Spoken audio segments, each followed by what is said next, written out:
डोंबिवलीतील शास्त्रीनगर रुग्णालय पुन्हा एकदा वादाच्या भोवऱ्यात सापडलाय. गंभीर अवस्थेतील एका चिमुकल्याच्या उपचारादरम्यान रुग्णालयातील कथित गैरसोयींचा व्हिडिओ सोशल मीडियावर व्हायरल झाल्यानंतर आरोग्य व्यवस्थेबाबत गंभीर प्रश्न उपस्थित केले जात आहेत. व्हायरल झालेल्या व्हिडिओमध्ये उपचारासाठी दाखल करण्यात आलेल्या मुलाच्या नातेवाईकांनी रुग्णालय प्रशासनावर गंभीर आरोप केले. उपचाराऐवजी सायन रुग्णालयात जाण्याचा सल्ला देण्यात आल्याचा दावा नातेवाईकांनी केला असून रुग्णालयातील सुविधांबाबतही नाराजी व्यक्त केली जाते. दरम्यान हा व्हिडिओ नेमका कधीचा आहे याबाबत अद्याप कोणतीही अधिकृत माहिती समोर आलेली नाही. तसेच व्हिडिओतील आरोपांची अधिकृत पुष्टीही झालेली नाही.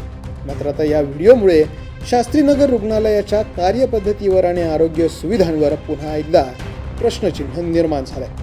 या संपूर्ण प्रकरणावर रुग्णालयात प्रशासनाची भूमिका काय असणार आणि संबंधित आरोपांबाबत चौकशी होणार का याकडे आता सर्वांचं लक्ष लागलं आहे.